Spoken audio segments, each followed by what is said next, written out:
بەناوی خوای بەخشندەی میهرەبان بینەران و بیسەرانی ئازیز و خۆشەویستی پەیام سەلام و میهرەبانی و ڕەحمەتی خواتان لێبێت. جەژنتان پیرۆز بێ، هەموو کات و ساتێکتان جەژن و خۆشی بێ و ڕۆژ و تاعەت و تەقوە و عیبادەتی گژلایەک قبول بێ ئینشاءالله. خۆشحاڵم لە بەرنامەی گفتوگۆ لە گفتوگۆیەکدا لەگەڵ ئێوەی ئازیز و خۆشەویستدام کە تێیدا باس لە جەژن وێزگەیەک بۆ لێبوردەی و بەهێزکردنی پەیوەندی کۆمەڵایەتی دەکەین با میوانداری هەردوو بەڕێزان دکتۆر ملکۆ ئەسعەد مامۆستای زانکۆ و بەڕێز مامۆستا دلێر حەمە کاکەبرا بانکخواست. زۆر بەخێربێن و سوپاس بۆ ئامادەبوونی بەڕێزتان. زۆر سپاس. کاک دکتۆر ملکۆ دەمەوێت لە بەڕێستەوە دەست پێ بکەم. ئەمڕۆ باس لە پەیوەندی کۆمەڵایەتیەکان دەکەین، بەڵام تا نەزانی پەیوەندی کۆمەڵایەتەکان لە چه ئاستێکدایە ناتوانین باس لەوە بکەین کە لە جەژندا چی لێ بکەین و چۆن مامەڵی لەگەڵ بکەین. دەمانەوێت لە لای بەڕێستانەوە بزانین ئێستا ئاستی پەیوەندی کۆمەڵایەتیەکان لە هەرێمی کوردستان چۆنە و لە چیدا. بسم الله الرحمن الرحیم. خۆمان پێشحاڵزان کە لە خزمەتتان ناوێن و پێشەکەیش کە جەژنە پیرۆزە لە هەموو مسلمانانی جیهان و بە تایبەتی مسلمانی وڵاتی خۆمانەکەین و ئێمە دیارە بەڕاستی یەکێک لەو هەڕەشانێک کە ئێساکە لەسەر بنیادی کۆمەڵگەی کوردەواریە کە بە تایبەتی هەڕەشەیەکی زۆر ترسناکە بریتە لە هەڕەشەی توانەوەی پەیوەندی کۆمەڵایەتیەکان. ئێمە ئەتوانین بڵێن یعنی لە چەند ساڵێکی کە جیلێک ێسە بەڕێوەیە گەر ئەو جیلەیە پێ بگات، ئەو جیلەیە گەر بەم شێوازە بڕوات شتێک نامێنێ بڵێن خاوەنی پەیوەندی کۆمەڵایەتی، ئەوەندەی کە پەیوەندی ئەلکترۆنیە، ئەوەندەی پەیوەندی تەکنۆلۆژیە، ئەوەندەی کە پەیوەندی دووریە کە لە ناو خەڵکا هەیە کە بە تایبەتی مەتوان بڵێن پەیوەندێکی ئالی دروستە بێت کە ئەمەشە هەموو مستەمعێک لە مستەمعەکان یەکێک لەو شتانەی کە لێ ترسێن بریتە لەو پەیوەندی ئالیە کە دروست بێت. واتە تەکنۆلۆژیا و ئالە شوێنی ئینسان بگرێتەوە کە ئەمە زۆر ترسناکە لەسەر هەڵوەشانەوەی بنیادی کۆمەڵگەی هەر کۆمەڵگەیەک لە کۆمەڵگەکان. ئێستاکە لە وڵاتە ئەوروپیەکانە کە بە تایبەتی گەیشتنێت ئەم ئاستەیە، بۆیە ئێستا دەیەهاز بۆ نمونە سنتەراتیان ناودی تایبەتیان هەیە بۆ ئەوەی کەوا بتوانن ئەمە دروستکەنەوە چەندەها ڕایەڵی کۆمەڵایەتی دروستەکرێت. حتا بۆ نمونە ئێستاکە ئیش لەسەرەوە کرێت کە تەکنۆلۆژیای ئەلکترۆنی چۆن بخەنەوە ناو ئەوەی کەوا بۆ نمونە ئاشبوونەوەیکی ئینسانی جارێتە ڕووبداتەوە لە وڵاتە ئەوروپیەکان. بەڵام بە حەقەت لە کۆمەڵگەی ئێمە کەوتونێتن بە شێوازێک تێی کەوتوین کە ئەوە ئەستەمە بێت ئەو حاڵەتە ئێمە بگرێت کە ئەوان لە شێوازێکی ئیداری وەقتیە کەوتنە ناو ئەلکترۆنیاتەوە نەک بە شێوازێکی ڕەهایی بێ سنوور وەکو لای خۆمان کە تێکەوتین. بۆیە بەڕاستی ئێمە ئەوەی کە زۆر وەکو پسپۆرانی بواری دەرونی کۆمەڵایەتی ئەوەی کە لێ ترسین ئەوەی کە ڕەشە لەسەر کۆمەڵگەیەکە هیچ دوژمنیەک نییە بە هێندەی ئەوەی کە هەڕەشە لە کۆمەڵگەی کوردەواری بکە بە قەدەر توانەوەی پەیوەندی کۆمەڵایەتیەکان. بۆیە ترسناکێکی ێزگا زۆر هەیە و ئێمەش پەیوەندی کۆمەڵایەتیەکان لە چەند شتێکا خۆیە بینیەوە بە تایبەتی یەکێک لەو شتانێک کە زۆر گرنگە لە کۆمەڵێک مەراسیما خۆیە بینیەوە و مەراسیمەکانیش ئێستاکە کەوتونەتە ژێر ئەو کاریگەری و کەوتنەتە ژێر ئەو پێشێلیە ئاکەوتنە ژێر ئەو پێشێلیە. بە حەقەت ئەمەشەکە بۆ نمونە مەراسیمە ئاینیەکانە مەراسیمە نەتەوەیەتیەکانە نەبەر حتا یەکێک لەوانە کە ئێستاکە مەگەر مەراسیمە ئاینیەکانیش دوور بخێنەوە مەراسیمە نەتەوەیەتیەکانیش جاران خەڵکێک کە کۆ بۆ گەڕەک هەمووی لە شوێنێکا و مەراسیمێکێکە ئێستاکە حەماسەتی هەبوو بۆ ئەوە بۆ نمونە لە نەورۆزی کاتی ڕژێمە سێدەکە کە خەڵکی بە شێوازێکی عام لە گەڕێکێکا لە شوێنێکا لە شارەکە لە ناوەندێکا کۆ بوو. بەڵام ئێستاکە سێرەکەی خەڵکی زۆرینەی خەڵکیش لەو ڕۆژەیە چیەکە دەرەچێتە دەرەوە هەر خێزان و تاکتاکە بێتەوە. یعنی ئەمە یەکێکە لەو شتانیان چەند خێزانێکی کەم بە یەکەوە و ئەوش لە دەکراوەتە کۆمەڵە مەراسیمی تر کە مەراسیمی خواردنە مەراسیمی جلە مەراسیمی یعنی لە مەراسیمە ئیجتماعیەکە دوور کەوتنێتەوە بووینەتە کۆمەڵێک مەراسیمی هەیئەتی هەیە کۆمەڵێک مەراسیمی ڕواڵەتی دروست بووە کە بە تایبەتی ئالەجانکاریە بەڵام لە حەقیقەتی علاقاتە ئیجتماعی عاتفیە ئینسانیەکەیە ئێمە ئەمە نبینین. بۆیە بەڕاستی یەکێک لەو شتانێک کە زۆر گرنگە و ئەمەشکە پێویستەکە کە وەزارەتی کاروباری کۆمەڵایەتی کە گوێی لەمە بێ و بزانێت کە بە تایبەتی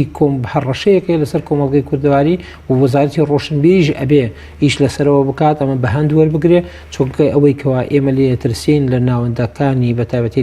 لەو سنتەرانی کە پێیوەستن بە بواری پەروەردەی دەرونی و کۆمەڵایەتیەوە بەڕاستی ئەوەی کە لێ ترسین ئەوەیە کەوا خەریکە ڕۆدا کە ئەوش ئەوەیە هەڵوەشانەوەی کۆمەڵگەی کوردەواری بە شێوازێک کە ناتوانێت بەردەمی بکەیت. دەستخۆش بە کاک دکتۆر دەستخۆش دەچینە لای مامۆستا دلێر حەمە کاکەبرا بانگخواز مامۆستا سوپاس بۆ ئامادەبوونت. پەیوەندی کۆمەڵایەتی لە ئیسلامدا چۆن باسی کراوە و پێشینەکانمان چۆن مامەڵەیان لەگەڵ پەیوەندی کۆمەڵایەتیەکان کردو بە تایبەت ئەگەر ئێمە باز لە جەژن دەکەین چۆن جەژنیان کردووە بە دەرفەتێک بۆ زیاتر پتەوکردنەوەی پەیوەندی کۆمەڵایەتیەکان. بەناوی خوای گەورە سوپاس و ستایش بۆ خوای باڵا دەست بە پاشان بۆی و ئازیز و خۆشەویست بۆ بینەرانی بەڕێزمان و میوانە بەڕێزەکەشتان. پێم خۆشە باس لە جەژن بکەین جا بزانین جەژن چییە چکە ئێستا ئێمە پیرۆزبایی جەژن لە هەموو تەواوی بینەرانی بەڕێزیشمان دەگەن بە هەموو کوردستان بە تایبەتی بینەرانی خۆشەویستمان. جەژن وچەیەکی کوردی ئەگەبی بڵێن بە عەرەبیەکەی پێی وترێ عید بزانی لە چیوە هاتووە ئەسڵی عیدەکە زانان دەفەرمونون ئەسڵی ئەم کەلیمە لە عادەی عودووە هاتووە واتە گەڕانەوە واتە ئیبن عەرەبی پێی دەفەرمێ واتە گەڕانەوەی ئەم جەژنە جارێکی تر عنی خۆشی گەڕانەوە جارێکی تر دێتەوە ئەمە لە نیعمەتی ئیسلامە بەڕاستی ئەقە لەسەر ئەمە سوپاسی خوای گەورە ئەکەین کە خوای گەورە خۆشیەکانمان بۆ دووبارە ئەکاتەوە ئەم خۆشیانە دەبنێت دەرفەتێک بۆ ئاشتەوای کۆمەڵایەتیەوە جەنابی مامۆستا بەسێکەوەی شڵایمش باسیەکەین دوایەوە ئەمە پێم خۆش وەرکو سەرەتایە بزانین کە عید یعنی چی کە کەلیمەیەکی دووعنی دووبارە بوونەوە واتە جەژن دووبارە ئەبێتەوە نەک جەژن واتە خۆشیەکان دووبارە ئەبنەوە ئەسڵی ئیسلامیش هاتنی ئیسلامیش بۆ ئەوەیە کە فەڕح و خۆشی خاتە ناو دڵی مرۆڤەکانەوە یعنی هەموو ئەو چینایەتی کە دروست ئەبێت لە بینی کۆمەڵگادا ئیسلام هاتووە لای بردووە فەرقی ڕەش و سپی نییە فەرقی دەوڵەمەند و فەقیر نییە فەرقی کەسێک نییە کە لێرە ئەژی لە وڵاتێکی ترە ئەمە بۆ ئەوەیە کە خەڵکی هەست بەوە نەکا کە ئەمە شتێکی ترە بۆ لەبەرەوەی کە خۆشی بچێتە ناو دڵی مرۆڤەکانەوە جا جەژن غایی زۆرە فەلسەفەشی زۆرە و پێشم خۆشە باز لە سەرەتای ئیسلام بکەین با تۆزێک بزانین یەکەم جار جەژن بەرەوەی بەرنامەکە لەوانێ دەرفەتی ئەوە نەبێ ئەگەر وەڵامی پرسیارەکەی من بدەیەوە سەزانیمان جەژن واتای خۆشیە واتای گەڕانەوەی خۆشیە دووبارە بوونەوەی خۆشیە پەیوەندی کۆمەڵایەتی لە ئیسلام چۆن باسی کراوە و جەژن چۆن کراوە بەچی دەرفەتێک بۆ ئەوەی ئەم پەیوەندیانە بەهێز بکرێن پتە بکرێنەوە. ماوەسا بەختیار بە تاکی داخل ئەگەر ئێمە تێبگەین لە حاڵەتی بڵێن جەژنەکە خۆی چکە ئێستا خەڵک بۆ حتا ئەگەر لە نان خواردن تێناگا بۆیە نازانین چۆن نان بخوا یان لە ژیان تێناگا بۆیە نازانین چۆن بژی جەژنی ئەگەر لێی نەزانی چۆن بەسەری ئەبەی بەڕاستی نازانی خۆشیەکان بکەیت با بگەڕێنەوە بۆ پێش و باشەی مەگەڕێنەوە بۆ زوو بزانی پیاغەمبەری خوا صلی الله علیه وسلم چۆن تەعاملی لەگەڵ جەژن ناکردووە لەگەڵ ئەم خۆشییان ناکردووە رسول الله صلی الله علیه وسلم کاتێک هێتە ناو شاری مەدینە لە ناو شاری مەدینە ئەبینێ خەڵکانێک خەڵکی شاری مەدینە بۆ مناسبەیان هەیە لێرە حەزەکەم یەک لە قەوسێکا شتێک باز بکەم ئیسلام هەر کاتێک کە شتێکی لا بردبێ یا تەبدیلی بۆ هێناوە یان بە تەدریج کردوێتی یا بە تەبدیل شتەکەی گۆڕی یان بە تەدریجی تەدریجێکە وەکو ئارەقەکە کە بە تەدریجی گۆڕێتی تەبدیلەکە وەکو ئەم بۆنانەی پێش ئیسلام ئەم بۆنانەی پێش ئەوەی کە پیاغەمبەری خوا بچێتە شاری مەدینە چەند جەژنێکە بۆ نەهاتوە ڕەفزی کولکە وتێتی قەیناکە ئێمە بۆمان گۆڕیون بە دوودان لەوە باشتر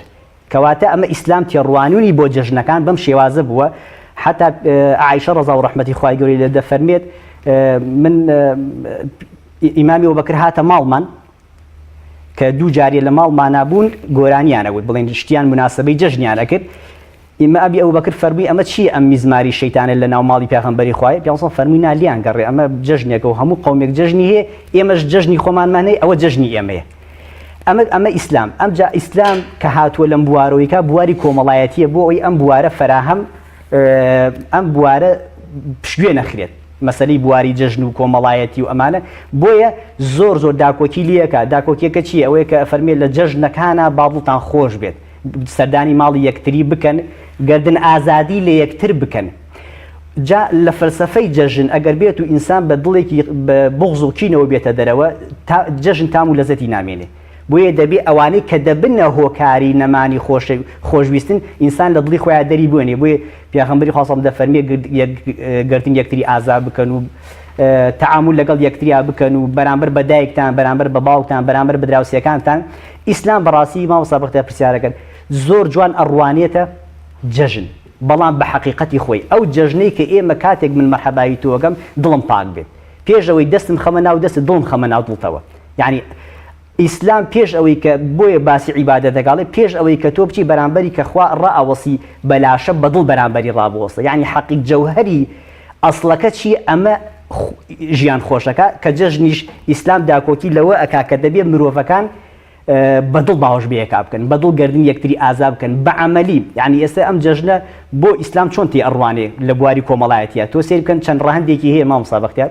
هەر بە کورتی ئەم سێ ڕەهەندەی کە هەیەی ئیسلام لە بواری ئەتی ئەڕوانێ ڕەهەندی یەکەمیان چییە ڕەهەندی دینیە و پاشان ڕەهەندی اقتصادی و ڕەهەندی نەفسیە جەژن بۆتە هۆکاری بۆی کە مرۆڤەکان خۆشبەخت بن خۆشبەختی لە چییە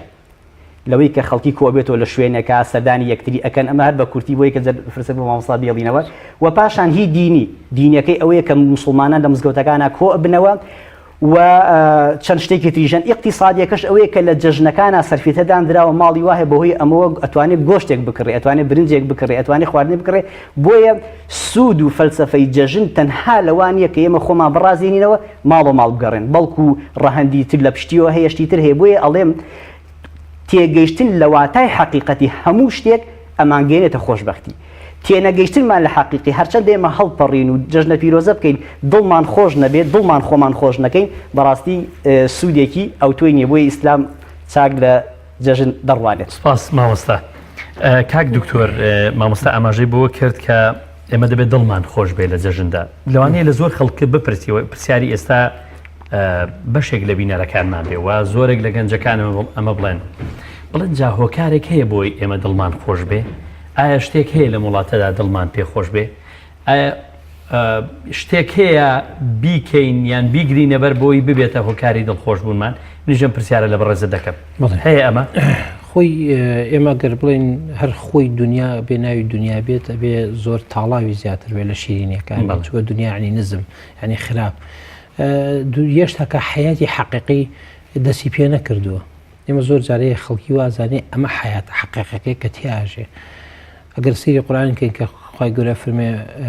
یا لەیتەنی ما قەدەمت لحیاتی ئەو ئاەتێکە بەو شیازە باسیەکات ئەو لامە لحیاتی یعنی هێشتاکە لە ناو ڕۆژی مەحشەرا خەڵکەڵێ خۆزگە ئەو شتەی کەوا بوو ئەو ژیانە پێویستە من خستایەتە پێش ئەم لامەیە تەحدیدە لەسەر ئەوەی کەوا بە تایبەتی هێشتا ژیان دەسی پێ نەکرەوە لە دوای ئەوە دەست پێکا کە ئیتر دوای یەکلا بێتەوە لە کوێ ئێرە ئامادەکاریە بۆ ژیان قۆناغێکی ئینتیقالیە قۆناغێکی گواستراوەیە لە نەسنسکی دایکەوە دێتەم قۆناغەیە مەزرعەتێکە بڵین شوێنێکە کردەوەی چاکی تیا ئەکات و یان کردەوەی خراپی تیاکات دواتر پاداشتی وەرەگرێ اینجا حیاتە حەقیقەکە دەست پێکا بوو لەبەر ئەوەی ژیانی هەر ئینسانێک بڕی ژیانی ئەگەر هەرچەندێک بێ بۆ نمونە 100 ساڵدانە 1000 ساڵدانە ملیۆنێدانە با عمری هەر کەسێ ئێمە ئەگەر ملیۆنێ ساڵ بێ لە زانستی بیرکاریە ملیۆنێک یا هەر ڕقەمێکی زانرا و لەسەر مالە نیهایەدانە ئەکاتە سفر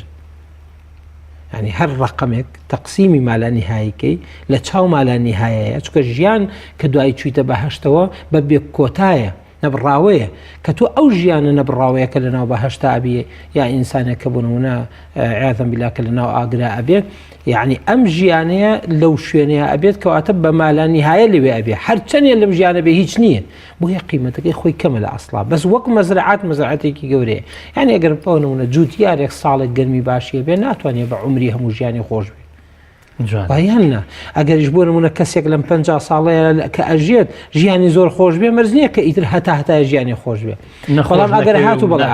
بەڵام ئەگەر هاتوو بە ئیداریاتێکی جوانی کرد بۆ خۆی لەوەیە بتوانێت کە ساڵانە ئەمە بەکاربێنێ بۆی کە بتوانێت لەو نەهامەتیانە دەربچێت کەواتە ئێمە ئەرجاریە بێت جارە قیمەتی ئەم حیاتی کە تیاژینۆکو خۆی بیزانین ئجازین کە خۆشی تایاننا کابرەیە کە بۆ نمونە لە ناو مەزرعەتێکا خەریکی مەزرعەیە عەرەقە ناخۆشیە هیلاکبوونە ماندووبوونە ئازار چەشتنە دەست بڕانە ئازاربوونە کەم خەویە هەموو ئەمانەی تایە بەس لەوەی کەوا لە ئاخیرا پاداشتەکەی کووەکاتۆ دڵی پێ خۆشەوێت بۆیە ئێمە ئەگەر بۆ نمونە بڵێن بۆچی لەم ژیانە چی هەیە بێ هەمووی ئازاری و کڵۆڵی و نەکبەتی و نەهامەتی بێ بەڵام ئەوەی کە دڵمان خۆشەکە دوای ئەوەیەکەوا بۆ نمونە کە تۆ ئەو کاتەیەکە لە کوێشە دەست پێەکە لەو کاتەیە دەست پێکەکەوا بۆ نمونە حتا یەکێک لەو شتانە ئینسان ئەمانی خۆشی وەرناگرێ هەتا ئەو کاتەی لەکوێ ئەمانی خۆشی وەرەگیرێ لە ئینسانە خۆی ئینسان لە هەموو کاتێکە قەلەقێ تا یەک کاتێک ئەو کاتش یەچێتە ناو بەهەشتوەرە قەلەقێ لە سەرەتایە هەتا ناو بەهەشتیشایە لەگەڵ ئەم هەموو پێغەمبەرایە قەلەقەیە هەتا ئەو کاتێکە خوای گەورە خۆی پێیان پیشانەدا کە پیانە فەرمێت عەبدەکانم چیتان لێم ئەوێ چیتان ئەوێ ئەوان شەڵ وقالوا ما لنا لا نرضى يا ربي خوایە لە چی ڕازی نەبین لە تۆ کە تۆ هەموو شت بۆمان کردووە ئەوش ئاخر شت کە ئەیڵێ ئاخر ئیتر کە بۆ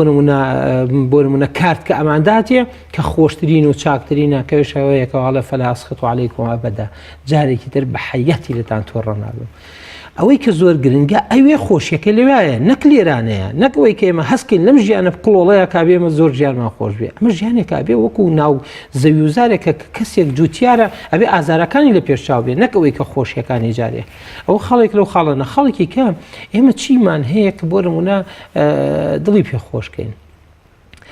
ئەگەر هاتوو ئینسان لە ئاستی معنەویە بێشتی زۆرمانەیە هەر هیچ نەبێ ئەومان هەیە کەیمە ئینسانی ئەمە زۆر گەورەیە ماوەی پێشتر لەگەڵ مامۆسایەکی زانکۆیە دانیشتە بووم یەکێ لە مامۆساکان وتی مامۆسا ئینسان خۆی قیمەتەداتە خۆی ئەڵێ من باشترین مەخلوقم و باشترین بەوشە ئەوە خراپیانی کە ئینسانێکە بەرامبەر بەم کەونە هیچ حیوان و هیچ ئاژەڵ و هیچ پێکاتێک نییە ئەوە نەبکە من ڕاستە بەس ئەوەی کەوا ئێمە ئەیڵێن ئێمە بەڕێزین ئێمە نییە کە ئەڵێن بەڕێزین ئینسان خۆی ناڵێ بس من دیندارم بە شێوازی بیرەکەمەوە تۆ لەوێ دینداریت نەبێ بە شێوازی بیرەکەیتەوە من وەکو دیندارەکە خوا فەرمووە لەقەد کەڕەمنا بەنی ئادەم ئێمە خوایەکمان هەیە بڕوامان پێ ئەڵێ ڕێزم لێگرتوون تۆ کەسێک نییە بێ وا بڵێ بێ ڕێز بی ڕێزدار نەبی بۆیە ئێمە ئەوەی کە زۆر گرنگە هەر خۆی ئەم جێڕێزیە ئەمە خۆی گەورەیە بە ئازارەکانیشمان کە هەموو ئازارەکانمان بێتە چی پاداشت ئەبێتە مەرتەبە بۆمان ئەبێتە گەورەیمان لە بەهەشتا لە ڕۆژی قیامەتە کەواتە ئێمە یەکێک لە شتانێک کە زۆر گرنگە شت زۆرە بۆی کە بی دڵی پێ خۆشکەین یەکێک لە شتانی تر کە دڵمان پێ خۆشە ئەوە یەکەوە بە تایبەتی ئێستا یەکێک لەوانەیە کە ئێمە وەکو دیندارێک لە ئاستی معنەویە بین بڕوامان هەیە ئینسانی دایمەن خاوەن عەقیدە و بڕوا ئەگەر بۆ نمونە خاوەن عەقیدە و بڕوایەکی نزمیش بێ لە ئاسی قیامەت و خواشان نەبێ لە ئاسێکی مەخلوقاتشیا بێ هەندێک دڵخۆشی هەیەکە هەیەی کە کەسێکی تر نیەتی یەکێک لە زاناکانمان بناوی ئەڵبەرتە کاتێکە لە خۆشترین ژیانایە بەڵام کاتێکە بۆ نمونە هەر هەست بە نامرتاحیەکە گەورەترین دکتۆرای بواری دافعە وەڵام دوای ئەوسا کە ئەچێ لە ئاخرە بێتە چی بێتە ڕاتە ناو بوزیەکان ناسیتر لێ واز لە حیاتەیە نێڵە ئێستا ژیانم دۆزیە بۆی ئینسان ئەگەر هات و بڕوایی دۆزیەوە خۆی ئەوە گەورەیەوە ئینسانەوە خۆشیە چونکە لە پێناو هەموو بڕوایەکە هەموو ئازارەکان خۆشین هەموو ئازارەکانیش خۆشین بۆیە ئەوەی کە ئەو خەڵکێکە هەست بە خۆشی ناکە ئەمە نییە خاڵێکی ترە خاڵێکی تر لەوەی کە ئێمە هەستکەین کە دڵخۆشین ئەوەیەکەوە ئینسانەکان بە تایبەتی خاوەنی ئەندام گەلێکە کۆمەڵە ئەندامێکە لە جەستەیە کە خزمەتیەکە صحەتە ینی ئەمە یەکێک لەو شتانی دکتۆر دەبێ بڵین ئەوەندە ئیجابیان لە مرۆڤدا هەیە ئەوەندە ئیجابیان لە حیاتی ئینساندا هەیە کە مرۆڤ هەموو لەحزەیەک ئەگەر بیهێنێتە پێشچاوی خۆی بیری لێ بکاتەوە هۆکارگەلێکی بەهێزن دافعێکی بەهێزن کە پاڵی دەنێ بەوەی کە هەمیشە خۆشحاڵ بێ کە هەمیشە ئومێدی هەبێ و هەمیشە بە هیواوە بڕوانێ و بۆنەکانیشی بە وەکو شایستەی تێپەڕێنێ ئێمە خۆی ڕاستە قسەی جوانە ئەمە کورتە ئێوە بابەتێک کە ئێمە ئەڵێن کە ئینسان زۆر شت هەیە کە دڵی پێ خۆشکە بەس ئەگەر لی بزانێ ئەگەر لی نەزانی زۆر جار هەیە هەموو ئەو شتانی کە خۆشیە بۆی ناخۆشیە ئێستا بۆ نمونە کەسێک سیرەکەی ئەلە ماوەی پێشوە لە سنتەرێکی ڕاشکاریمانەیە پێ کاتبوو لام یەکێک لەو قسانی کە دینیە کرد ینی هاتوو دیکاکتۆر وڵی کوڕێکم هەیە کوڕەکەم زۆر لەگەڵا تێگیراوم لەسەر چی لەبەر ئەوەی کەوا ماوەیەکی زۆر قسەم لەگەڵا ناکات لەسەرەوەی کە سیارێکی لە مۆدیلەکەی گۆڕم سەریکە کە چونکە نازانێ خۆشی بەشت بۆ وەسائلانەوە ببینی ئەگەر باشترین جێ بێ هەر خەم و خەفەتی هەیە لەبەرەوە ئێمە لەم دنیاە نابێت بە چاومان لەو بێکەوە زۆرترین هەمان هەبێ چاومان لەوە بێ ئەوەی لەسەرمانە بیکەین نەک لەوەی ئەوەی لە چیمان دەست ئەکەوێ چونکە ئەوەی کە دەستمان نەکەوێ ئێمە بڕیارمان لێ نەداوە ئێمە بڕیار لەسەر جوودەکە دەین نەتیجەکە لای ئێمە نییە لەبەر ئەوەی کە زۆر گرنگە ئێمە نابێت چاومان لەوە بێت کە ئێستا چیمان دەسەکەوێت بێت چاومان لەوە بێت چیمان لەسەر بیکەین بۆیە خوای گەورەش خوای سبحانه وتعالى لە ئاەتەکە کافەرمێت لینەبلووەکم ئەیکم ئەحسن عەمەلا من تاقیتانەکەم زان کامتان چاکەکەن یعنی ئەم لێرانەیە ئەیەوێت ئێمە ئیعماری عەرز بکەین ئەیەوێ ئێمە ئیعماری مەساجد و شوێنە پاک و جوانەکان بکەین ئەیەوێت ئێمە ڕەفتارمان لەگەڵ خەڵکا بێ ئەیەوێ ئێمە اینجا هەر بۆ نمونە ئینسانێک لە ژیانێ ئەگەر هیچ نەبێ هەر بەڕوویەکی خۆشە بەرامبەر یەکێک ڕاوەستای کە هەستی کرد دڵە خۆشە بێ یەکسەری ئەوی چیە بێتەوە هەر ئەم دڵخۆشیە زۆر گەورەیە ئێمە زۆر شتمانی ئەتوانین بیکەین بارگاوی دەبێت بەڵێ بارگاوی ئەبین یەکێکی تر لە شتانێکەوە زۆر گرنگە ئینسانێک هەر لە قسەیەکی خێرەکە کامانە ئێمە هەموو مەبادی ئەدینەکان هەمووی دڵخۆشمانەکە لە شوێنێکە کە چاکاکەنەر جوانە ئەو چاکە هەموو یەکاتەوە هەر لە هەمووی مهمتریشەوە یەکەوە ئێمە دین پێمانەڵێ ئەگەر چاکەش پێنەکرا جارێ خراپە نەکەی پێشەوە شت هەرکە خراپ نەبووی چاکی ئەگەرەوە ئێمە لە دین هەوای فێرکرد ئەو یاسای ئەگەر چاکەشم لەگەڵ ناکەی خراپە لەگەڵ نەکردوم هەر سوپاست دەگەم هەر ئەوەیەکە بۆ دەستکەوتە کە تۆ خۆ ئێمە دەستکەوتە کە تۆ هەر خراپە نەکەی جوانە بۆیە خوای گەورەش لە ڕۆژی قیامەتە تەنیا نوێژەکانی کردوێتە مەقیاسێک بۆ ئەوەی کەوا بە مسڵمان بوون ببێت کە ئەمە شەچیەکە چونکە نوێژ ئێمە زۆر جارەیە خەڵکێک ئێستا وازانەیە بەسیتە نوێژ کاتێک کە ئینسانێک نوێژە کات یەکێک لەو شتانەی کە زۆر گرنگە ماهیەتە ڕۆحیەتەکەی ئەوەیەکەوە من لەگەڵ کەسێکە ڕەبتم کردووە کە هەموو کەون و دنیا ئەو دروستی کردووە و پێشمی وتووە ئەو نوێژە لێ قوبڵ ناکەم ئەگەر هات و هەڵەیەک بەقەدر ئەو نوێژە لە ناو نوێژەکەدا هەبێت تەنها عن الفحشاء والمنکر دەست خۆش بێ کاک دکتۆر جان زۆر سپاس مامۆستا ئێستا ئێمە چۆن ئەمە بکەینە دەرفەت چۆن ئەمە بکەینەوەکو ناونیشانی بەرنامەکەمان بیکەنە وێزگەیەک بۆ ئەوەی بەیەکەوە ئاشت بین بەیەکەوە کۆبین بەیەکەوە تەبابین بەیەکەوە ئەو ڕابردووە خراپانەی بەیەکەوە هەمان بووە وەلاینێن بەیەکەوە لاپەڕێکی سپی هەڵدەینەوە بەیەکەوە نوقتە سەری دێڕ لە دێڕی تازەوە دەست پێ بکەین مامۆستا بەختیار جەژنە پێم خۆشە هەر دۆزی مژدەش بە خەڵک بدەین بەتەکیید کە زۆر وا حساب نین نەکەین کە بڵێن خەڵکی بێ ئومێد بکەین لەوەی کە خوا نەخوازێ بەسەکەمان باسەکەمان لەسەرەوەی کە چۆن ئەمە بکەینە دەرفەتێک بۆ ئاشتەوایی کۆمەڵایەتی کە لە ئەسڵی هاتنی ئیسلام هەر بوو ئەوەیە زۆر بابەتی لەسەرە من پێم خۆشە کە ئێسێمە لە تەواوکردنی عیبادەتێکی زۆر گەورا بووین کە هیچ دینێک نیەتی کە مانگی ڕەمەزانی پیرۆز بووە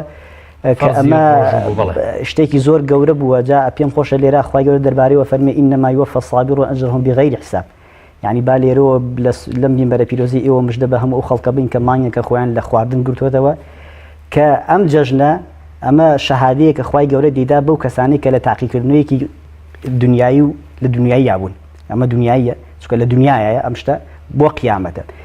ئەم شەهادە بەڕێزە ئەم شەهادە گەورەی کە خوای گەورە ئەیبەخشێت ئێستا بەخشیوێتی ئێستا ئەم شەو خوای گەورەدا بۆ کەسانی کە بە ڕۆژوو بن و ئەم عیبادەتە گەورەیان کردووە و پاداشتێکیش کە خوای گەورە خۆی ئەفەرمێ بەبێ حیساب ئەیدەمەوە چونکە دلیلی تریشمان چیە لە حەدیثی قودسی خوا ئەفەرمێ هەموو شتێک هەموو کار و کردووی مرۆڤەکان بۆ خۆیان تەنها ڕۆژوون بێ خۆم پاداشیان ئەدەمەوە جا لێرەوە من ئەوە مژدەیەکی زۆر خۆشە بۆ ئەو مرۆڤانەی کە بە ڕۆژوو بن با هەڵسن خۆشی بگێڕن شادی بگێڕن چونکە بەڕاستی سوپاسی خوا بکەن لەسەروی کە خوای یارمەتی داون کە بە ڕۆژوو بوون لە ئین شەکەرتم لە ئەزیدەنەکم یعنی چی یعنی خوای گەورە یارمەتیان با جارێتی بیانکەنێتەوە مانگی ڕەمەزان کەەوە سیفەتی هەواڵە بەڕێزەکان بوو ئەوە لێرە پێم خۆش بۆ هەر بە بینەران ڕابگێرم کە دڵیان خۆش بێت عیبادەتێکیان کردو چونکە ئێمە لە ئەسڵە فەلسەفەی بوونی مرۆڤ ما خەلەقت الجن والإنس إلا ليعبدون عیبادەتکردنە جا ئێمە کە عیبادەتێکمان جێبەجێ کردووە لەو پەڕی دڵخۆشیان ئێمە بەس ئەکەوێتەوە سەر شەخسەکە هەیە ئێستا حەزەکە کە مانگی ڕەمەزان ڕۆشتووە بەڵام هەیە حەزەکە بەڕاستی من نایشارم من دوێنەکە لە ئەسنای وتاردانما کە ئیترتم ئەم شەو ئاخر شەومانە ئیتجارێکی تر ئەمە وا ناکرێت یعنی لە پێشەوە خەڵکانێک ئەگریان یعنی ئەمە خۆی ئەو پەڕی گەشتنە بە حەقیقەتی ناوەڕۆکی عیبادەت کە ئەو مرۆڤە لیا بووە چونکە پێی ناخۆش بوو یعنی بەڕاستی ئەگەر وا هەستە کرد کە ئەم نەفرە هەواڵەکەت پێدا و باوکی وفاتی کردووە هەتا نوێژەکەشمان کردو سیرەکەی هەر هەنسکی گریانی هەبووە ئەمە چیوا لە مرۆڤە ئەکا وا لە مرۆڤەی کردووە کە ئەمە عیبادەتی خوای جێبەجێ کردو عیبادەتی خوا جێبەجێکردن ئەو پەڕی مرۆڤە باتە ئەو پەڕی دڵخۆشیەوە یعنی گەورەترین سەرەکی دڵخۆشی مرۆڤەکان جێبەجێکردنی عیبادەتە ئەمە بڵێم کە ئێستا ئێمە مانچێک ڕۆژوو بووین لەو مانگەدا لەسەر وازمان لە شتە مادیەکان هێناوە لە خواردن و خواردنەوە هێناوە لە کاتەکە لە هەموو حەڵاڵەکانمان هێناوە لە بەخاتی خۆ لەسەرەوەی کە ئەگەر تۆ واز لە لایەنی مادی هێنا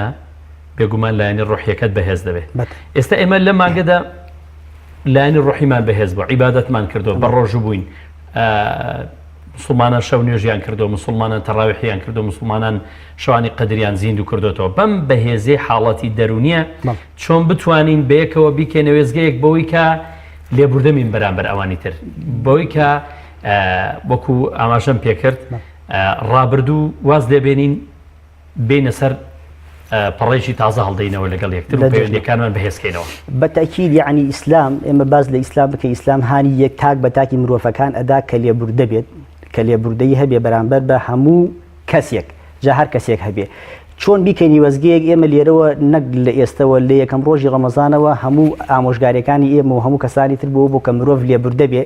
و لێبوردن ئینسان دەگەیەنێتە پلە و مەقامێک کە هیچ کەسێکی تر نیەتی، چونکە پیاغەمبەری خوا صلی الله علیه و سلم خۆی یەک بۆ لەو کەسانی کە یەکتر کەسێک بۆ زۆر حەلیم بووە و زۆر نەرم و نیام بووە بەرامبەر بە هەموو کەسێک کە یەقەیان گرتووە ئەم بەرامبەری موقفی جوان بووە. ئێمە لێرەوە با یەکەم ڕۆژی جەژنی ڕەمەزان کە هەر یەک ڕۆژیشی هەیە بە ئەوە خەڵکی غەڵە لێمان تێنەکا، جەژنی ڕەمەزان یەک ڕۆژە، جەژنی قوربان چەند ڕۆژێکی تری هەیە. ئەم سەرەتایی جەژنی ڕەمەزانە بکەینەکردنەوەی دەرگایەک بەسەر ئەو کەسانی کە تا ئێستا ئێمە دڵمان بەیەکەوە نەبووە. بەڵام بەڕاستی مامۆستا بەختیار ئێمە نایشارینەوە مانگی عیبادەتکردن، مانگێک ئیتیساڵکردن لە بینی خۆت و خوا کە سەڵات یعنی سیلە. ئەگەر کەسێک وا لێ نەکا کە دوای ئەوە لە ڕۆژێکا بە عەمەلی بیهێنێتەوە کە تۆ چەندێکە پەیوەندی لەگەڵ خوا ئەکەی بۆ ناتوانین لەگەڵ عەبدەکانی خوا پەیوەندی بکەیت. یعنی هەر کەسێک لەگەڵ خوا پەیوەندیەکی پتەوی هەبێ ئەتوانین لەگەڵ عەبدەکانی خوا هەیبێ. هەر کەسێک لەگەڵ پەیوەندیەکی ڕاستە و خۆی چاکی لەگەڵ خوا نەبێ ئەو کاتە ناتوانێت هەرچەندە ئێمە بانگەواز بکەین خەڵکینە ئەمڕۆکە بچن دەستکەنە ملی یەکتری گردنی یەکتری ئازا بکەن، بەڵام ئەم لێرە سیر ئەکەی پەیوەندیەکەی لەگەڵ خوای گەورە جارێکە بە کاڵوکرچی بووە نەبووە. ئەو ئیتیساڵی کە هەی بۆ ئیتیساڵێکی لاشەیی بۆ ڕۆحی نەبووە. بۆیە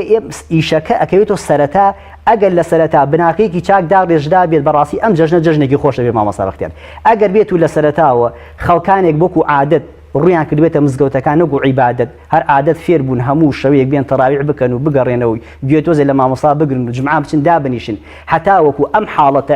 عادەتیە نەبێتە عیبادەت مرۆڤەکان ئەو ڕۆحێتیان بۆ دروست نابێت بە هەموو شێوەیەک ناخی خۆی پاک بکاتەوە بەرامبەر بە مرۆڤەکانی تر. بۆیە ئەڵێن ئەسڵی تێگەشتین لە دینەکە ئێمە داواکەی لە خەڵکی ئەم یەکەم ڕۆژی جەژنی ڕەمەزانە بکەنە وێزگەیەک بۆ ئاشتەوایی کۆمەڵایەتی بینی خۆیان و ئەوەلەن بیکەنە ئاشتەوایی بینی خۆیان و دایک و باوکیان. چونکە پیاغەمبەر سەڵام زۆر لەسەر ئەوەی هینەکاتەوە کە جارێکیان سەر مینبەری ئەچێتە سەر مینبەرەکەی سێ جار ئامین ئەکا لە ئامینێکیان کە دوای خەڵکەکە لێ ئەپرسن ئەی ڕەسوڵ الله صلی الله علیه وسلم شتێک دوتە تایسی گوێمان لێ نەبووە چی بووە؟ فەرمی ئەوە وام و تۆ جیبریل هاوڕێتی کردم لەگەڵ ماها و یەکێک لەوانە پێی وچی لە ناو بچێت کەسێک لوتی لە خۆ بدا کەسێک کە دایک و باوکی ما و ناتوانێت بەهۆی دایک و باوکی بەهەشت بخۆی مسۆگەر بکات. جا بەڕاستی دەبێ ئەم جەژنی ڕەمەزانە من نابێت لەگە ڕەفیقەکانما دڵخۆش بم بەتەنیا، ئەبێ لە پێشا دەستی دایکم ماچکەم، دەستی باوکم ماچکەم، دەستی خزمەکانم، دەستی دراوسەکان، دەستی مەبەستمان پێی دەست ماچکردنەکەوێت کە تەواضوعێک بنوێنین دڵمانی بۆ بکەینەوە کە بڵێن ئەوە دڵمانە بەرامبەر بە تۆ. بەم شێوازە دەبێتە وێزگەیەک و بەم شێوازە نە کوردستان ئەگەر بێت و هەر کەسێ لەر شوێنەکە بێ باشە خۆ سەردەمی زوو تەکنۆلۆژیاش نەبووە، یعنی شتێک نەبووە کە بێتەوەی کە بڵێ بۆ دڵی ئەم نەفەرە خۆشە، بەڵام هۆکارێک هەبووە کە حەقیقەتی جەوهەری ناو دڵەکان بووە کە پاک بۆ بەرامبەر بە یەکتری ئیشیان کردووە لەسەر ئەوەی کە بەرامبەر بە یەک دڵیان پاک بێت، غەیبەتی یەکتری نەکەن، دڵی یەک نێشێنن. ئەمانە هۆکارێک بوون و ئێمە ئەوە دووبارە داوایەکەینەوە 100 بارە داوای ئەەکەینەوە ئەم جەژنی ڕەمەزانە با بکرێتە وێزگەیەک بۆ ئاشتەوایی کۆمەڵایەتی، بەڵام پێش ئەوە ئاشتەوایی بینی خۆت و خوا، بینی خۆت و پیاغەمبەری خوا صلی الله علیه وسلم، بینی خۆت و ئەو قورئانە. کەسێک کە ئاشتەوایی ڕەفیقایەتی لەگەڵ قورئانە نەبوو بێ چۆن ئەتوانێت ئاشتەوایی لەگەڵ کەسانێکی ترا بکات؟ خوای گەورە جەژنە بکاتە تەبایی بۆ هەموو لایەکمان. زۆر باشە، دەست خۆش مامۆستا. کاک دکتۆر بابزانین بەلای تۆ یعنی چۆن مامەڵە لەگەڵ جەژن بکەین و چۆن بەرامەی جەژن تام بکەین و بیکەنە مای دەربڕینی خۆشی ببێتە خۆشیێکی حەقیقی لە ناو عائیلەکان لە دڵی خۆمان و لە ناو کۆمەلگا و لە ناو تاکبەتاچی مرۆڤەکان و عائیلەکانیشدا. ئاساکان ئێمە ئەوەی کە زۆر گرنگە کاگرمانوێ جەژنە بکەینە لایەنێک بتوانین کە وەکو حەقی خۆی پێبین بەجارە پێش هەموو بزانین جەژن یعنی ئەرکێکی خۆی هەیە کە لە سەرمان یعنی وەکو بە ڕاحەتی خۆمان و بە دڵی خۆمان و بە حەزی خۆمان نییە ئەبێ حەقی خۆی بیتێ چۆن تۆ بە ڕێگەیە کاڕۆی ئەبێ حەقی خۆی بیتێ چۆن کاتێ بە عمرێک کاڕۆیەک گەنجەتی بێ حەقی خۆی پێبێ ئەبێ پیری حەقی خۆی بیتێ جەژنیش ئەبێ حەقی خۆی پێبێ ینی هەندێک شت هەیە کە ئەبێ ئینسانەکان وا بیرکاتەوە بە تایبەتی پێغەمبەری خوا عەلەیهی سڵات وسەلام لە هەندێک حادیث کە هاتووە یان بۆرن لە دینە کۆمەڵە گرنگی زۆری داوەتە ئەم ڕۆژە بە هەموو شێوازێک یەکێک لەو شتانەی کە وا زۆر گرنگە چەند حەدیثێکە زۆر تۆزێ خەڵک لی غەریبە بەلایەوە کە پێغەمبەری خوا عەلەیهی سڵات وسەلام باسی زەکاتی فیتڕەکات کە زەکات واتە ئێستا پێوترێ سەرفترە کە ئەیدات یەکێک لەو شتانە دووشتی تایە خەڵکی زۆر لە حادیثەکان زۆرێکیان هاتووە فەرمێ صاع من تەمری ئەو صاع من شەعیر ئەگەر ببینین هەر خۆی لە ئەسڵا خورما کاتێک کە ئەدرێتە خەڵک دەمی شیرینەکەی خەمی کەمەکەیتەوە و یەکێکی تر لەوانە کە باسی جۆەکا کە بوونمەدە بدرێکە ئێسا کە خواردنەکانی تریش هەموو بڵێنەوانی کە گەنمە جۆیە یان برنجەیە ئەم شتانەیە حتا کە ئێستا بەدیلەکەی کە پارەیە لە مەزەبی ئەبی حەنیفەیە دانراوە هەموو ئەمانە نیگەرانی کەم ئینسان کەمەکاتەوە بە تایبەتی جۆمادەیەکی تەیە کە کا لە سیراتۆنینەکە و ئینسان دڵخۆشەکە گەر بخورێت یعنی ئەمە کە تا ئێساکە زۆرێک لە عولەماکان باسی ئێمە ناکەن ئێمە لە عیلاجی کەئابەیە یەکێک لەوانە کە تەلبینە هەیە کە پێغەمبەری خوا باسی ئەکات یەکێک لەوانە کابێت جۆی تیاابێت کە لەگەڵ شیرا تێکەڵەکرێت بۆ خەمۆکی بەکارهێنرێت ئەبێت تۆ بزانی بۆ ئەمە دانراوە پێغەمبەری خوا عەلەیهی سڵات وسەلام ئەیوێت تۆ بجوڵێنێ ئەبێت دڵی خەڵک خۆشکەی چونکە تۆ تا ئێستاکە لەگەڵ خوایە بوویتەوە خوای گەورە کە ئەبێ ئومێدت هەبێ خوای گەورە لێی وەرگرت چونکە نەیوتووە کە لێ وەرناگرم بە تایبەتی ئێمە یەکێک جارێ وهەیە مامۆستام یعنی لەگەڵ ڕێز مامۆستام زۆر جار هەیە بە تەشاؤمەوە باسیەوە ئەکرێ کە خوای گەورە کە ئەفەرمێ ڕۆژوو بۆ منەوە خۆم ئەزانم چی بۆ بکەم یعنی وەرئەگیرێ بەڵام ئیتر ئەوە غوفرانەکەی ئایا لە کام شەویانایە وەری ئەگرێ لە ئاخری شەوایە لە یەکەم شەوایە لە دووەم شەویانە لەکە ئەمە لای خوای گەورە بەڵام خوای گەورە خۆی دانەوە کە ئەجرەکەی باتەوە کەسێک بەدزیەوە هیچ ڕووپامایەکی تیانەگەر بە ڕۆژوو بێ اینجا بۆیە لێرانەیە ئەوەی کە زۆر گرنگە خۆی دڵخۆشەکەی ئەبێ قەنەعەت بێ وەری گرت بێ کە ئێساکەی مەگەر مانگێک بۆ شیازە نەبێت کەسمان بەم شیازە بە ڕۆژوو ناوین ئەگەر دمە کەواتە ئەبێت سیقەت هەبێ وەرەگرتووە کە تۆ خۆت دڵخۆش بێ بە خەڵکی کەش دڵخۆشکەی بۆیە لێرانەوە بە زەکاتی فیتر دەست پێکەی و دواتر یەکێک لەو شتانە کە لە سونەت وایە کە پێغەمبەری خوا عەلەیهی سڵات وسەلام بۆ نمونە یان ئیبن عومەر کە زۆر باسی ئەوە ئەکا کە ئەفەرمێ کە دەربچواتە دەرەوە خۆی پاکە شۆرد خۆی عتردارە کرد عتری لە خۆیەیە اینجا جلی جوانی ئەکرد اینجا دەرەچوو ئەمە یەکێکە لەو شتانە کە تۆ حتا لە خەڵکیش بەو شیازە ببینە حتا یەکێک لەو شتانی کە وا باشە بە پێ بڕوە بۆی کەوا خەڵکی ئەزیێت نەدا بۆی کەواچی بێ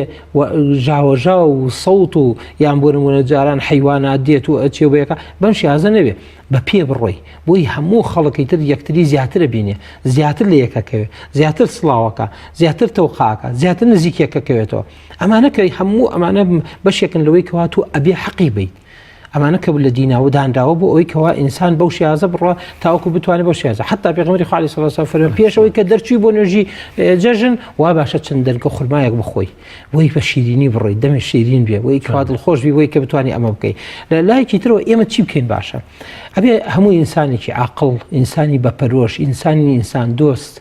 خەمەکانی خۆی بەجێ بێڵێ بزانێ ئەمە ڕۆژێکە ئەبێ ئێمە هەمومان ببینە ئاوێنە و دڵی یەکتری خۆش بکەین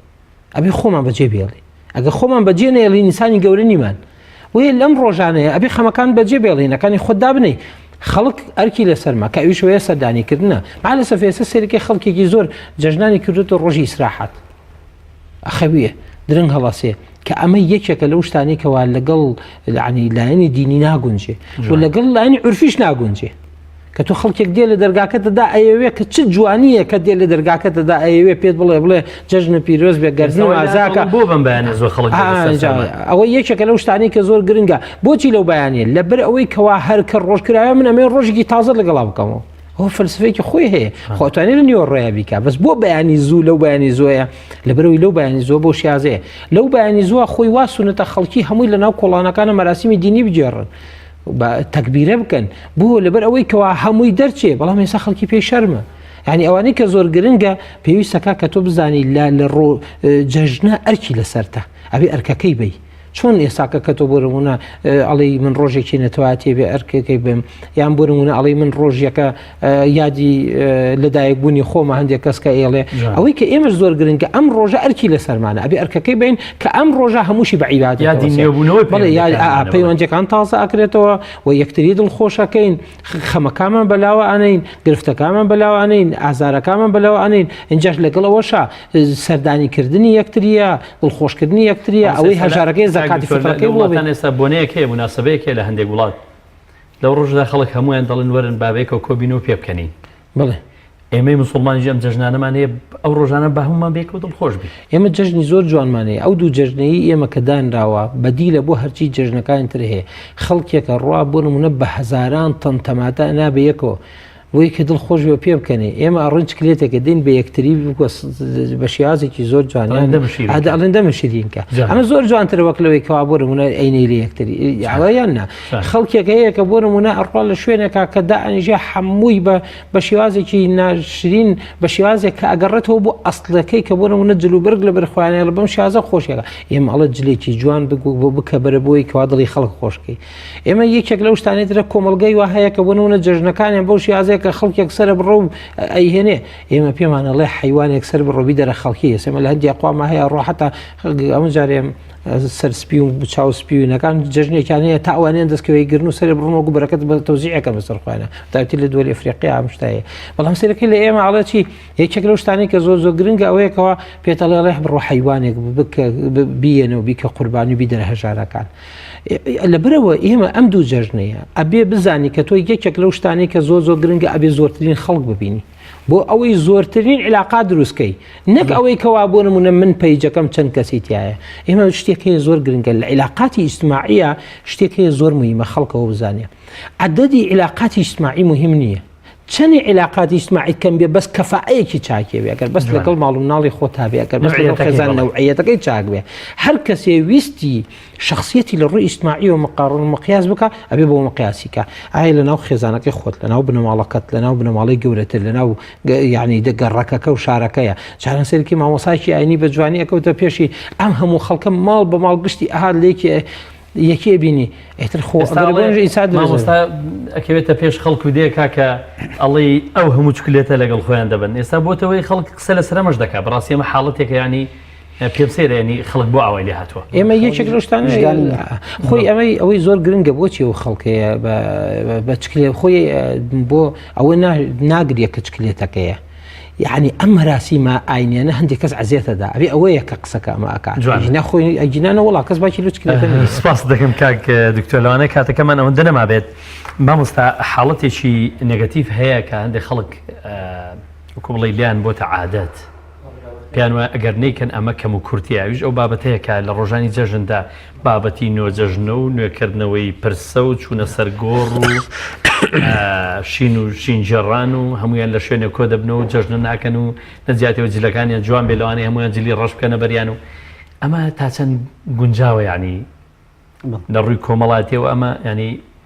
دبي برسنيو بكي ويان براسي شادي وخوشي وبرسلة دلي أكتر بيني دروا بەتاکیدەوە لە ڕووی شەرعەوە دروست نییە و بۆش دروستیش نییە هەت کاتێک شەرع ماوەسە بەختیار شتێک مەمنوع ئەکات یعنی هەدەفێک لە پشتیوە هەیە کاتێک کە ئەوترێت لە جەژنەکانە بە نۆجەژنە و تازەکردنەوە نەکرێ لەبەرەوەی لە ماهیەتی ئەسڵی جەژنەکە ئەڕواتە دەرەوە ئێمە باز لەوەکەین کە جەژن بۆ خۆشیە بۆیە کە تۆ لەو ڕۆژە دڵخۆش بیت یان ببیتە ئەوەی کە خۆت دڵخۆش بیا بیتە هۆکای دڵخۆشکردنی خەڵکی بەڵام ئەگەر بێت و ئەم مەسەلەی سەرقەبران و جەژنان و خۆی شتەکە دروستە سەرقەبرسان بەڵام کاتەکەی گونجاو نییە يعني ئەو کاتی یعنی هەموو عیبادەتی وا هەیە بەڵام شوێنی خۆی هەیە کاتی خۆی هەیە کاتێک ئەوتێ شتێک دروست نییە ئەو شێوازەوەی لێکا دروست نەبێت ئینا شێوازەکەی ئەبێتەوە بڵێ مەسەلەی تەعزیە و نۆجەژنە و سەرقەبرسان و ئەمانە بۆچی لە جەژنا باش نییە لەبەرەوەی ئەسڵی حقیقەتی جوانیەکەی جەژنەکە ئەشارێتەوە لەبەر ئەوەی خەڵکانی کەسنە سەرقەبران جلەکانیان ڕەشە یعنی ئەسڵوایە تۆ جلێکی یاسپیان جلێکی جوان بۆ جەژن لەبەرتابێ کە تۆ ئەچیتە سەرقەبرسان مۆنیت پێ ناکەنی ئەسڵ وایە لە جەژنا ئینسان پێ بکەنێ ئەسڵ وایە کە شیرینی بەخشێتەوە مەرحەبایی خەڵک بکات دڵخۆش بێ بەڵام هەموو ئەم حقیقەتە جوانیانە لە نۆجەژنە و لە سەرقەبرستانە نامێنێ بۆیە ئینا ئیسلام دژی سەرقەبرستان نیە ئیسلام دژی تەعزیە نیە بەڵام ماهیەت و ئەسڵی جوانەکەی لێیان نامێنێ بۆیە وەڵام داوامان وایە لە بەڕێزان کە ئەم جەژنە بکەنە وەستگەیەکی جوان بۆ دڵخۆشی و چونکە ئیسلام بەڕاستی لە هەوڵ تا ئاخیر لەگەڵ خۆشیایە حەزەکان مرۆڤەکان دڵخۆش بن و حتا ئەو هەموو ناڕەحەتیانەی کە هەن یەنە بەر ڕێگە بۆ ڕۆژی جەژن ئیسلام بڵێ باتیان نەبێ لە ڕۆژی جەژنە ئەوانەی کە ئەبنە هۆکاری بۆیە کە ئەبێتە هۆی کاری دڵ ناخۆشی با نەمێنێ ئەوەی کێک لەوانە مەسەلەی تەعزیە بۆیە کە مەسەلەی سەرقەبرستانە نۆجەژنێ لە ڕووی شەرع بۆیە دروست نییە کە ئەسڵ و ماهیەتی جوانەکەی خۆی لا ئەبا بۆیە نەکرێ باشترێکە لە جیاتی ئەوە چی بکرێ باشترێکە یعنی با ئەم کەسە پێی زۆر ئەگە حەزەکە ڕۆحی مردووەکەشی ئاسوودە بێ با لەو ڕۆژە ڕۆحی مرۆڤەکان ئاسوودە بکە ئەگەر حەزەکە ڕۆحی دایک و باوکی ئاسوودە بێ با بچێت لەگە خزمە کەسوکارەکانی دایک و باوکە کە ئەسڵ وایە پیاغەمبەری خوا ئەفەرمێ صلی الله علیه وسلم هەر کەسێک حەزەکە چاکە بکە با بچێت هەر کەسێک دایک و باوکی خۆیش با بچێت لەگەڵ ڕەفیقەکانی دایک و باوکیا چاکە بکە دڵخۆش بێ دابنیشێ باسی سەردەمی زویان بۆ بکە یعنی ئیسلام لە نوکەوە هەتاوکو کۆتاییەکەی هەوڵ ئەدا کە ئەم ئیسلامە ئەم مرۆڤێک بێت خۆشبەخت بژێ مرۆڤێک بێت دوور بێت لە هەموو ناڕەحەتیەک من لە بابی قەزا و قەدەرە یعنی بابەتێک مەسەلەی قەزا و قەدەر لە بەروبوومەکانی قەزا و قەدەرە کە من زۆر پێی معجیبم ئەوەیە کە ئەڵێ یەکێک لە بەروبوومەکانی بڕوابوون بە قەزا و قەدەر ئەوەیە کە تۆ خەفەت ناخۆی يعني لە خەفەت و ناڕەحەتی ئەتباتە دەرەوە شتێک ڕوو ئەدا تەسلیم ئەبی کە ئەڵێ ئەمە قەزا و قەدەر خوای گەورە ویستوێتی یعنی ئەگەر بێ باسی ئەم ئیسلام بگەی مامۆستا بەختیار بەڕاستی حەز ئەەکەم خەڵک جوان بچێتە ناو دڵیەوە وەڵڵی خۆشبەختترین مرۆڤە لە دنیادا ئەوانەی دەستیان لێ بەرداوە خۆشبەخت نین چونکە دینەکانی تر مەسیحەت خوێندمە پێشوی بێم بێرە دەدانە جژنیان هەیە هیچیان ناگاتە نیو جژنی خۆمان چونکە بەڕاستی جژنەکانی ئەوان لا ئەسڵە لە هەبە ئەوانی ئێمە ئەسڵێکی هەیە و بەروبوومێکی چاکیش ئەدا بەدەستەوە زۆر سپاس بۆ هەریەکە لە بەڕێزان کاک دکتۆر ملک و ئەسعەد مامۆستای زانکۆ و مامۆستا دلێر حەمە کاکە برا بانگ خواست کە لە گفتوگۆی ئەم شەو لەگەڵ مامۆ زۆر سپاسی ئینشاءڵڵا بینەران و بیسەرانی عەزیز و خۆشەویست جارێکی تر جەژنتان پیرۆز بێ و سپاس بۆ ئێوەش کە تاوەکو ئەم سادا لەگەڵ ئێمەدا بوون بەخوای گەورە میهرەبانتان دەسپێرین هەمیشە لە جەژن و خۆشیدا بن خواتان لەگەڵ